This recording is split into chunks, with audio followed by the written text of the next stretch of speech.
আসসালামু আলাইকুম রহমতুল্লাহ। আমি তোমাদের সাফিন ভাইয়া, পড়াশোনা করতেছি রংপুর মেডিকেল কলেজ এবং আমার কলেজ ছিল হচ্ছে নটরডেম কলেজ ঢাকা।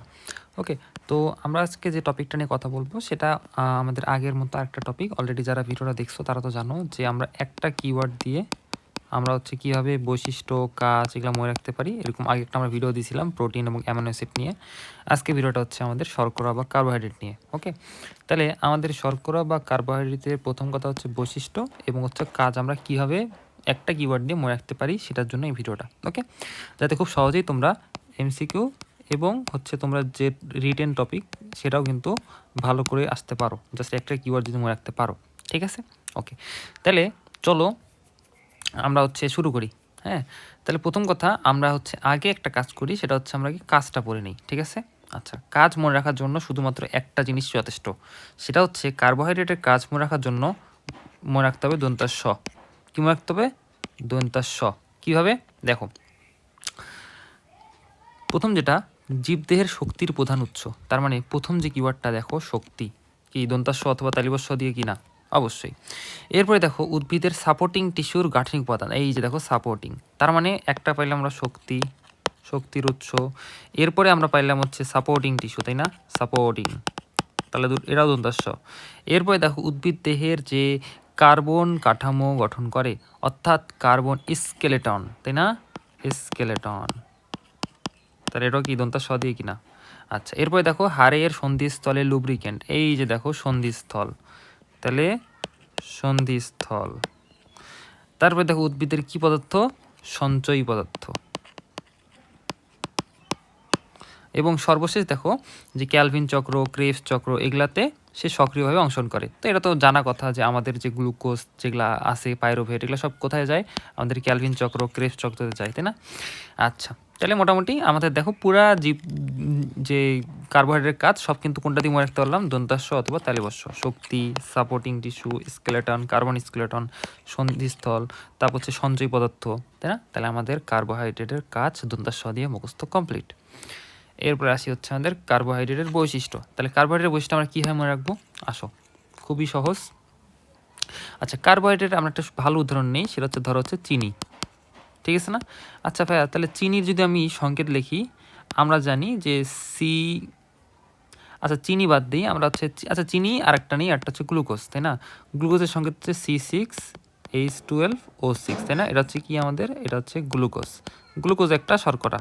আর চিনি, চিনিতে আমাদের কি আছে? আমাদের 11 অণু পানি আছে, তাই না? তাহলে C12H22O11, ওকে। তাহলে এটা হচ্ছে আমাদের চিনি, এটা হচ্ছে আমাদের গ্লুকোজ। আমি কেন সংকেতটা লিখলাম এখনই বুঝবা। দেখো, তাহলে আমাদের প্রথম কথা হচ্ছে কার্বোহাইড্রেটের বৈশিষ্ট্য পড়তেছি আমরা। তাহলে কার্বোহাইড্রেট কীরকম? দানাদার। কে? এই যে চিনি হচ্ছে আমাদের দানাদার, এবং পাউডারও হইতে পারে। কে? আমাদের গ্লুকোজ, তাই কি না? আচ্ছা, এরপর দেখো এদের স্বাদে মিষ্টি হইতে পারে, তাই না? মিষ্টি না? চিনি কি মিষ্টি না? অবশ্যই মিষ্টি। এবং স্বাধীনও হইতে পারে, স্বাধীনও হইতে পারে। তুমি যদি গ্লুকোজ নর্মালি মুখে দাও দেখবা যে এটা আসলে কোনো স্বাদ নাই, বুঝতে পেরেছো? আচ্ছা, এরপরে দেখো যে বেশি তাপ প্রয়োগে অঙ্গারে পরিণত হয়। আচ্ছা, অঙ্গার জিনিসটা কি? আচ্ছা, এটা আমরা পরবর্তীতে পড়ি, 3 নম্বরটা, এটা নিয়ে অত প্যারানোর কিছু নাই। আমরা 4 নম্বরটা পড়ি। দেখো, অধিকাংশই পানিতে অদ্রবণীয়, তবে মনোস্যাকারাইড যেটা পানিতে দ্রবণীয়।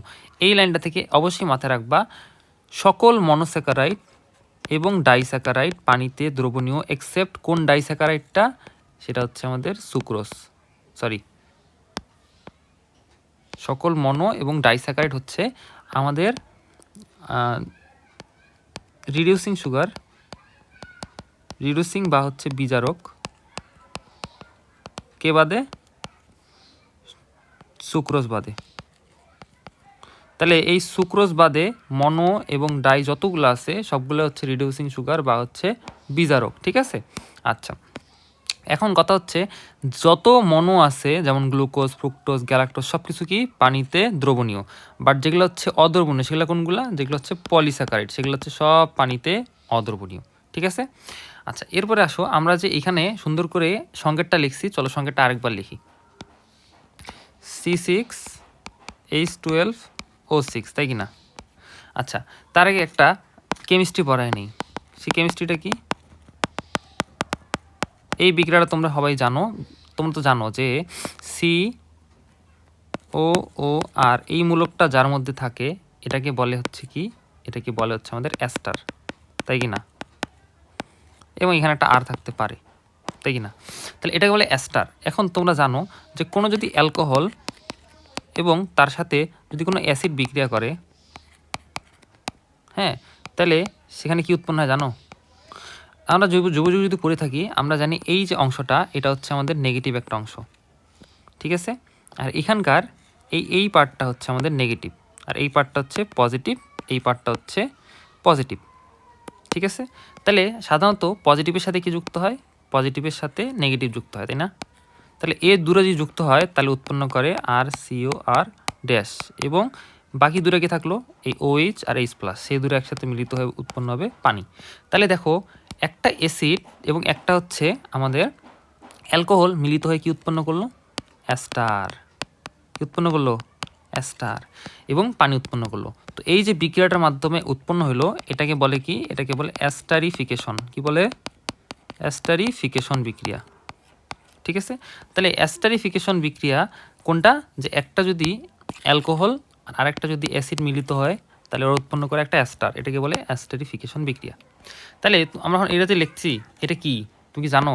যে আমাদের যে শর্করা এগুলাকে বলে হচ্ছে পলিহাইড্রক্সি। কি বলে? পলিহাইড্রক্সি। ইদার সে হচ্ছে কিটোন হবে অথবা সে হচ্ছে অ্যালডিহাইড হবে। পলিহাইড্রক্সি কিটোন আর অ্যালডিহাইড। অর্থাৎ নামের মধ্যে আমরা দেখতেছি হাইড্রক্সি কথাটা আছে, অর্থাৎ এই যে এই পার্টটা এখানে হচ্ছে পানি বা হাইড্রক্সিল পার্টটা আছে, অর্থাৎ সে অনেকটা কার মতো আচরণ করবে? সে হচ্ছে অ্যালকোহলের মতো আচরণ করে, ঠিক আছে? তো যেহেতু অ্যালকোহল আছে তার সাথে যদি আমরা অ্যাসিড দেই তাহলে কি উৎপন্ন হবে? অবশ্যই একটা অ্যাস্টার উৎপন্ন হবে, তাই কি না? তাহলে দেখো যে এখানে পয়েন্টটা খুব ভালো করে, যে অ্যাসিডের সাথে যদি বিক্রিয়া করে কি উৎপন্ন করবে? অ্যাস্টার উৎপন্ন করবে, ওকে? এবং চলো আমরা আরেকটু কেমিস্ট্রি পড়ে নিই। সেটা হচ্ছে যে এটা হচ্ছে আমাদের কি গ্লুকোজ, তাই না? C6H12O6। তোমরা কি জানো যে গ্লুকোজে কাইরাল কার্বন আছে হচ্ছে কয়টা? 4টা। গ্লুকোজের সমাণু হচ্ছে কয়টা আছে? 2⁴ ইকুয়াল টু হচ্ছে 16টা কি সমাণু? আলোক সমাণু। তার মানে আমরা বুঝতেছি যে যারা হচ্ছে কার্বোহাইড্রেট তারা আলোক সমাণু দেয়, তাই না? এই যে আলোক সক্রিয় এবং আলোক সমাণু প্রদর্শন করে।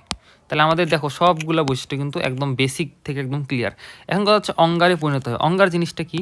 অঙ্গার জিনিসটা সহজ করে যদি বলা যায় যে মানে পুড়ে যাবে, কালো হয়ে যাবে এরকম। তো এখান থেকে আরেকটা এমসিকিউ যদি পড়াই দিই, সেটা দেখো যে এটা ধরো হচ্ছে আমাদের গ্লুকোজ, তাই না? তো তুমি গ্লুকোজে ধরো সাপোজ তাপ দিলা, ঠিক আছে? তাহলে কী হবে জানো? এখানে হচ্ছে C6 আলাদা হবে এবং 11 অণু পানি আলাদা হয়ে যাবে, যার কারণে সেই জায়গাটা এই যে কার্বনের কারণে এটা হচ্ছে কালো দেখাবে, এবং এই যে 11 অণু পানি এ হচ্ছে বের হয়ে যাবে। বুঝতে পারছো? ওকে, তাহলে আমাদের দেখো কার্বোহাইড্রেটের বৈশিষ্ট্য, কার্বোহাইড্রেটের কাজ সব একদম ক্লিয়ার। ওকে।